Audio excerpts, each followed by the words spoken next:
Hello, hello, hello, hello.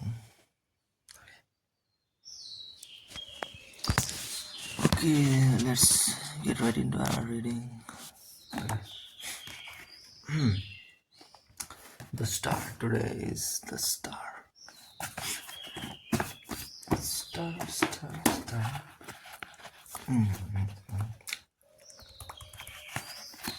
The star.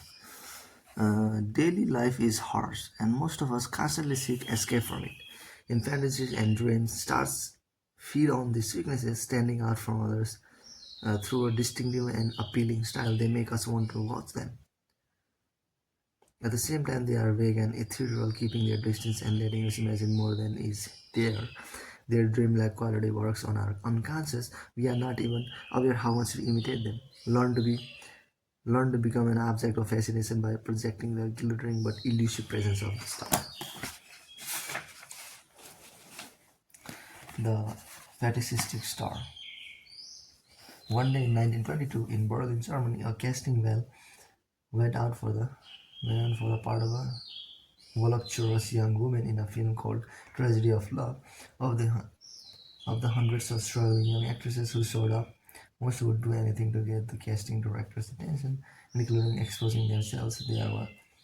There was one young woman in the line, however, who was simply dressed up and performed none of the other girls' desperate antics, yet she stood out anyway. The girl carried a puppy on a leash and had draped an elegant necklace around the puppy's neck. The casting director noticed her immediately. He watched her as she stood in line, calmly holding the dog in her arms and keeping her to herself. When she smoked a cigar, her gestures were slow and suggestive. He was fascinated by her relaxed face, the sinuous way she moved, the hint of coldness in her eyes. By the time she had come to the front, he had already cast her. Her name was Marlene Dietrich. By 1929, when the Australian-American director Joseph von Sternberg arrived in Berlin to begin work on the film The Blue Angel, the 27-year-old Dietrich was well known in the Berlin film and theater world. The Blue Angel was to be about a woman called Lola Lola who praised sadistically on men, and all of Berlin's best actresses wanted the part, except apparently Dietrich, who made it known that she thought the role demeaning. Von Sternberg should choose from the other actresses he had in mind. Shortly after arriving in Berlin, however, von Sternberg attended a performance of a musical to watch a male actor he was considering for The Blue Angel. The star of the musical was Dietrich, and as soon as she came on stage, von Sternberg found that he could not take his eyes off her. She stared at him directly, insolently, like a man, and then there were those legs and the way she leaned provocatively against the wall. Von Sternberg forgot about the actor he had come to see. He had found his Lola Lola. Von Sternberg managed to convince Dietrich to take the part, and immediately he went to work, molding her into the Lola of his own imaginations. He changed her hair to a silver line down her nose to make it seem thinner, taught her to look at the camera with the insolence he had seen on stage. When filming began, he created a lighting system just for her, a light that tracked her wherever she went and was strategically heightened by gaze, gauge, and smoke. Obsessed with his creation, he followed her everywhere. No one else could go near her. The Blue Angel was a huge success in Germany. Audiences were fascinated with Beatrice, that cold, brutal stare as she spread her legs over a stool, bearing her underwear, her effortless ways of commanding attention on screen. Others, besides von Sternberg, became obsessed with her. A man dying of cancer, Count Sacha Kolowrat, had one last wish to see Marlene's, Marlene's leg in person. Dietrich obliged, visiting him in the hospital. And lifting up her skirt, he sighed and said, "Thank you, now I can die happy." Soon Paramount Studios brought Dietrich to Hollywood, where everyone was quickly talking about it. At a party, all eyes would turn towards her when she came into the room, and she would be escorted by the most handsome man in Hollywood and would be wearing an outfit both beautiful and unusual: gold lamp pajamas, a sailor suit with a yachting cap. The next day, the look would be copied by women all over town. Next, it would be spread to magazines, and a whole new trend would start. The real object of fascination, however, was unquestionably Dietrich's face. What had enthralled von Sternberg was her blankness. With a simple lighting trick, he could make that face do whatever he wanted. Dietrich eventually started working with von Sternberg, but never forgot what he had taught her. One night in 1951, the director Fritz Lang, who was about to direct her in the film Rancho Notorious, was driving past his office when he when he saw a light flash in the window fearing a burglary. He got out of his car, crept up the stairs, and peeked through the crack in the door. It was Dietrich taking pictures of herself in the mirror, studying her face from every angle. Marlene Dietrich at a distance from her own self. She could study her face, her legs, her body as if she were someone else. This gave her the ability to mold her look, transferring her appearances for a fact. She could pose in just the way that would more excite a man, her blankness, letting him see her according to his fantasy, whether of sadism, voluptuousness, or danger, and every man who met her or who watched her on screen fantasized endlessly about her. The effect worked on women as well. In the words of one writer, she projected sex without gender, but this self-distance gave her a certain coldness. Whether on film or in person, she was like a beautiful object, something to fetishize and admire the way we admire a work of art. The fetish is an object that commands an emotional response and that makes us breathe life into it because it is an object we can imagine whatever we want to whatever we want about it whatever we want to about it. Most people are too moody, complex, and reactive to let us see them as objects that we can fetishize. The power of the fetishistic star comes from an ability to become an object, and not just in any object, but an object we fetishize, one that stimulates a variety of fantasies. Fetishistic stars are perfect like the statue of a Greek god or goddess. The effect is startling and seductive. Its principal requirement is self-resistance. If you see yourself as an object, then others will too. Enthralled dream like air will heighten the effect. You are a blank screen, float through life non-comically, and people will want to seize you and consume all the parts of your body that draw this fetishistic attention. The strongest is the face, so learn to tune your face like an instrument, making it radiate a fascinating vagueness for effect. And since you will have to stand out from other stars in the sky, you will need to develop an attention-getting style. Dietrich was a great practitioner of this art. Her style was chic enough to dazzle, weird enough to enthrall. Remember, your your own image and presence are materials you can control. The sense that you are engaged in this kind of play will make people see you as superior and worthy of imitation. She had such a natural poise, such an economy of gesture, that she became as absorbing as a Modigliani. She had the one essential star quality. She could be magnificent doing nothing. The mythic star.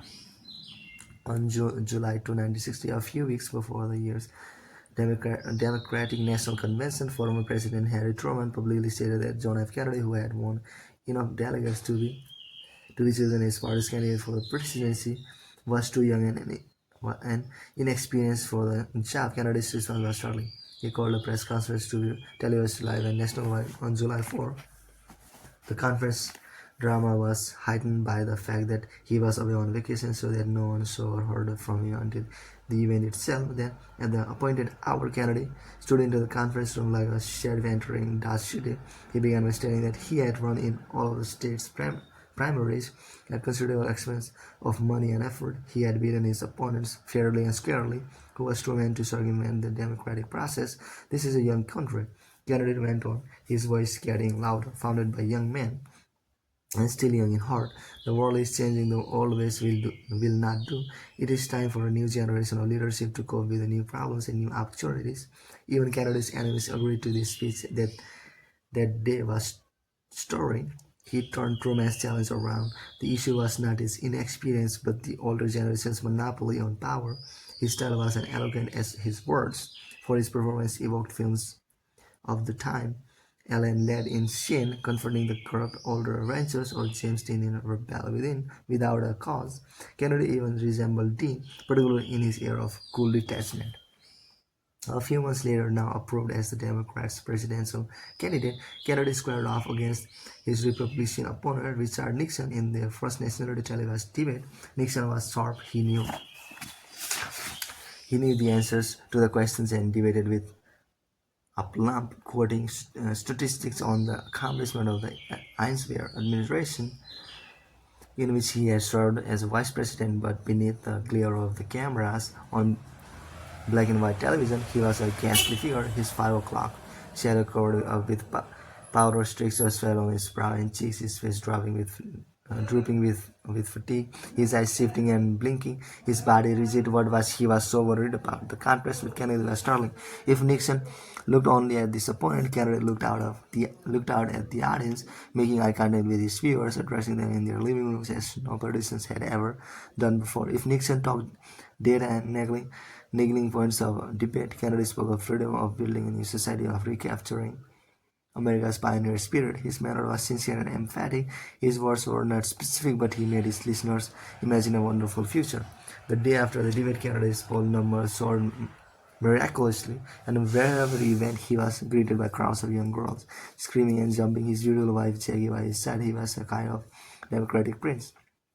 Now, his television appearances were events. He was in due course elected president, and his inaugural address was broadcast on television. But stirring, it was a cold and wintry day. In the background, Eisenhower sat huddled in a coat and scarf, looking old and beaten, but Kennedy stood hatless and coatless to address the nation. I do not believe that any of us would change places with any other people or any other generation.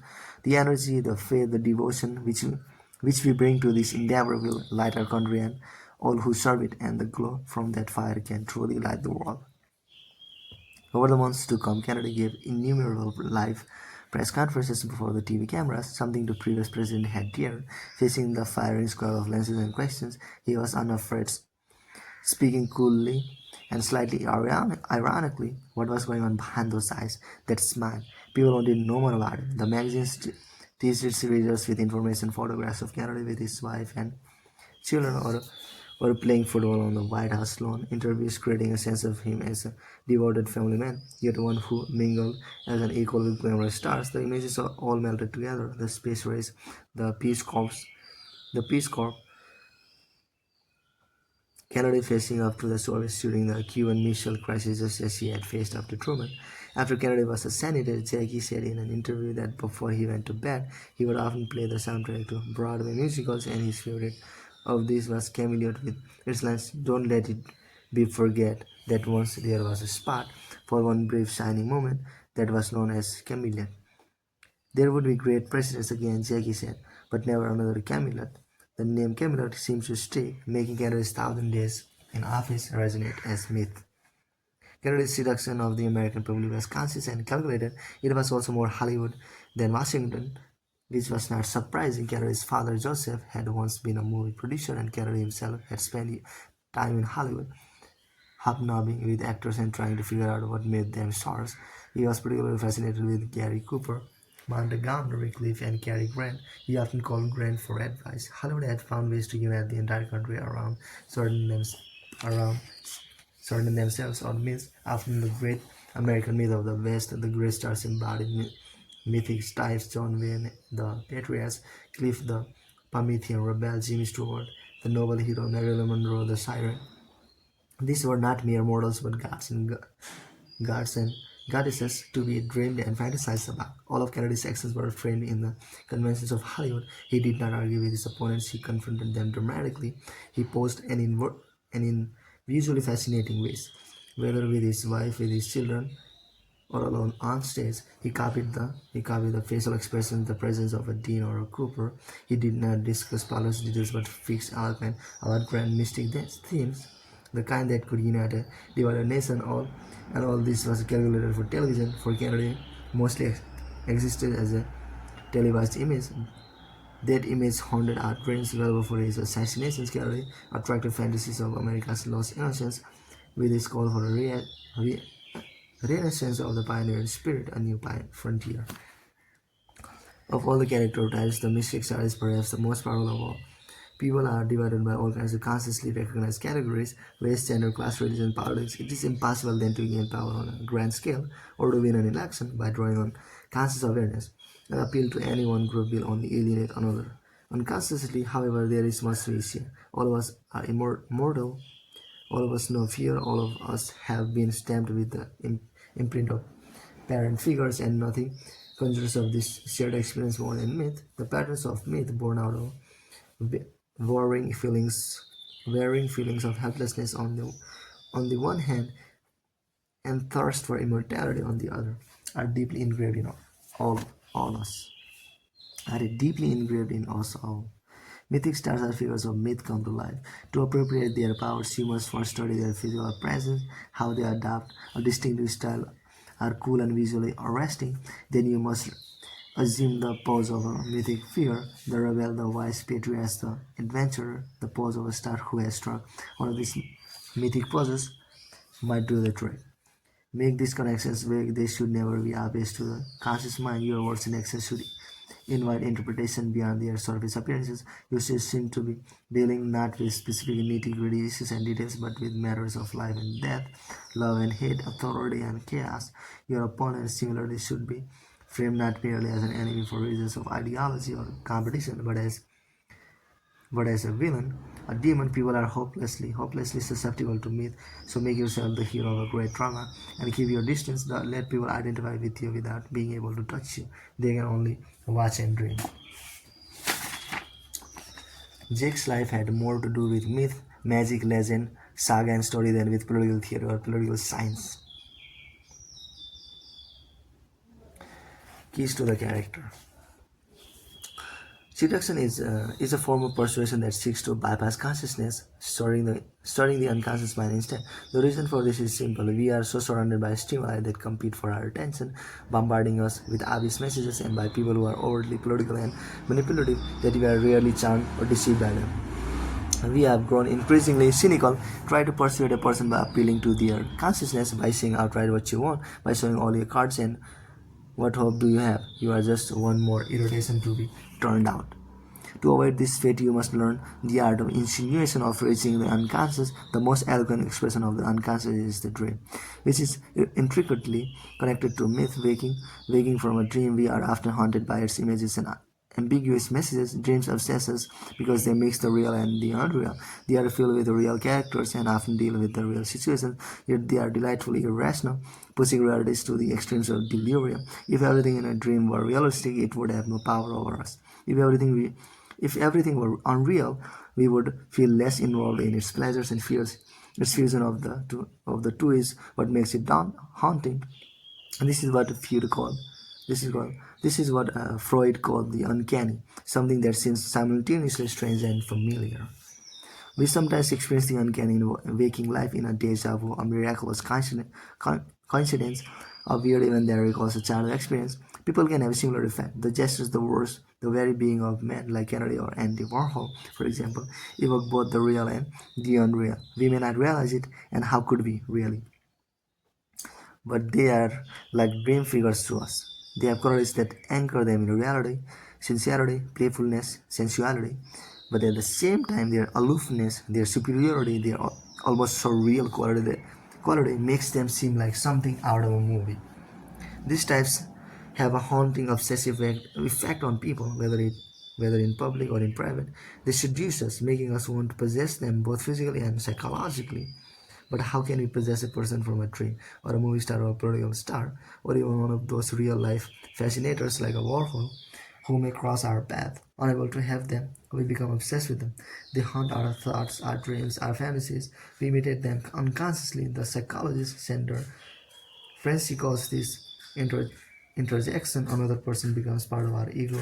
We internalize their character. This is the insidious, seductive power of a star, a power you can appropriate by making yourself into a cipher, a mix of the real and the unreal. Most people are hopelessly banal. This is far too real. What you need to do is etherealize yourself. Your words and actions seems to come from your unconscious, have a sort of looseness on them. You hold yourself back, occasionally repeating a trait that makes people wonder whether they really know you. The star is a creation of modern cinema. This is no surprise. Film creates the dream world. We watch a movie in the dark in a semi semi-somnolent state, and the images are real enough and to varying degrees depict realistic situations, but they are projection, flickering lights, images. We know they are not real. It as if we were watching someone else's dream. It was the cinema, not the theater, that created the star. On a theater stage, actors are far away, lost in the crowd, too real in their bodily presence. What enabled the film to manufacture the star was the close-up, which certainly separates actors from the context.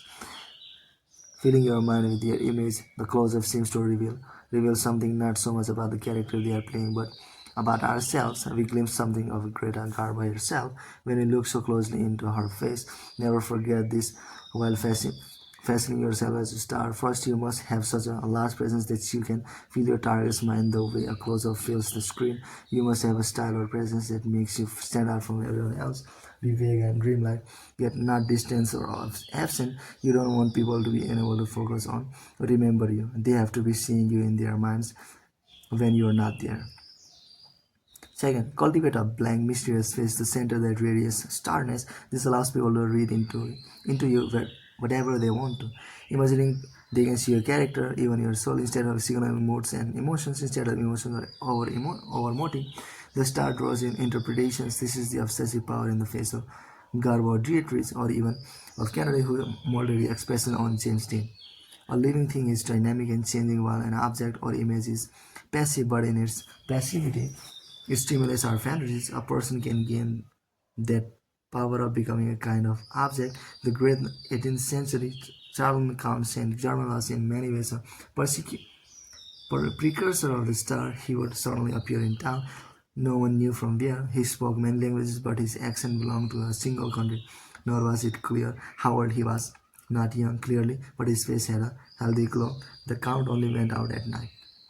He always wore black and also spectacular jewels. Arriving at the court of Louis, he was an instant sensation.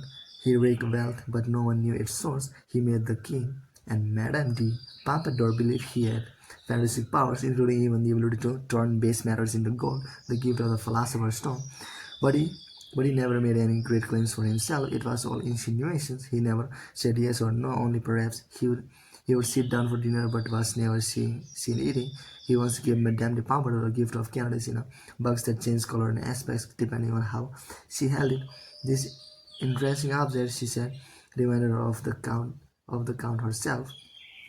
Saint Germain painted the strangest paintings anyone had ever seen. The colors were so vibrant that when he painted jewels, people thought they were real. Painters were desperate to know his secret, but he never revealed them. He would leave town as he had entered, slowly and quietly. His greatest admirer was Casanova, who met him and never forgot him. When he died, no one believed it. Years, decades, a century later, people were certain he was hiding somewhere. A person with powers like his never dies. To count, to the Count had all the star's qualities. Everything about him was ambiguous and open to interpretation. Colorful and vibrant, he stood out from the crowd. People thought he was immortal, just as a star seems neither to age nor to disappear. His words were like his presence, fascinating, diverse, strange, their meaning unclear. Such is the power you can command by transferring yourself into a glittering object. Andy Warhol, too obsessed anyone and were all too obsessed, everyone who knew him. He had a distinctive style, those silver wigs, and his face was blank and mysterious. People never knew what he was thinking, like his painting. He was pure surface, and the quality of their presence, Warhol and Saint Germain, recall the great Raphael or Neil painting of the 17th century, or the prints of M.C. Escher, fascinating mixtures of realism and impossibility, which make people wonder if they are real or imaginary. A star A star must stand out, and this may involve a certain dynamic flair of the kind of Dietrich revel in her presence at parties. Sometimes the more haunting dreamlike effect can be created by subtle touches. The way you smoke a cigarette, a vocal inflection, a way of walking. It is often the little things that get under people's skins and make them imitate you. The lack of hair, or Veronica's legs, right eye, Cary Grant's voice, Kennedy's iconic smile. Although these nuances may barely register their conscious mind, subliminally they can be as attractive as an object with a striking shape or art color. Unconsciously, we are strangely drawn to things that have no meaning beyond their fascinating appearance.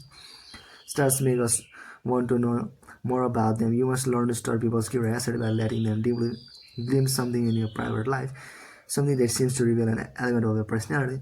Let them fantasize and imagine a trait that often triggers this reaction is a hint of spirituality, which can be devilishly seductive, like James Dean's interest in Eastern philosophy and the occult. Hints of goodness and big-heartedness can have similar effects. Stars are like the gods on Mount Olympus who live for love and play. These things you love, people, hobbies, animals, reveal the kind of moral beauty that people like to see in a star. Exploit this desire by showing people peaks of your private life, the causes you fight for, the person you are in love with for the moment. Another way stars seduces is by making us identify with them, giving us a vicarious thrill. This was what Kennedy did in his press conference about Truman, in positioning himself as a young man wronged by an older man, evoking an archetypical generational conflict. He made young people identify with him. The popularity in Hollywood movies of the fear of the disaffected, wronged adolescent helped him here. The key is to represent a type as Jimmy Stewart represented the quintessential middle American Cary Grant, the smooth aristocrat. People of your type will gravitate to you, identify with you, share your joy or pain. The attraction must be unconscious, conveyed not in your words but in your pose, your attitude. Now more than ever, people are insecure and their identities are in flux. Help them fix on a role to play in life, and they will flock to identify with you. Simply make your tribe dramatic, noticeable, and easy to imitate. The power you have in influencing people's senses of self in this manner is insidious and profound. Remember, everyone in a public performer. Remember, everyone is a public performer. People never know exactly what you think or feel, and they judge you on your appearance. You are an actor, and the most effective actors have an inner distance like Dietrich, and they can mold their physical presence as if they perceived it from the outside.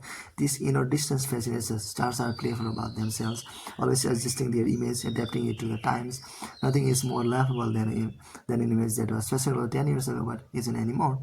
Stars must always renew their luster or face the worst possible fate. Luster or face the worst possible fate. Oblivion. Oblivion. Symbol. The ideal. A piece of stone carved into the shape of a god, perhaps glittering with gold and jewels. The eyes of the worshippers fill the stone with light, imagining it to have real powers. Its shape allows them to see what they want to see, a god, but it is actually just a piece of stone. The god lives in their imagination. Dangers. Stars create illusions that are pleasurable to see. The danger is that people tire of them. The illusion no longer fascinates and turn to another star. Let it happen and you will find it very difficult to regain your place in the galaxy. You must keep all eyes on you at any cost. Do not worry about notoriety or about slurs on the image. We are remarkably forgiving of our stars. After the death of President Kennedy, all kinds of unpleasant truths came to light about him, the endless affairs, the addiction to risk and danger.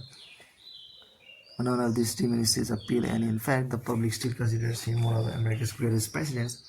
Errol Flynn faced many scandals, including the notorious rape case. They only enhanced his rakish image.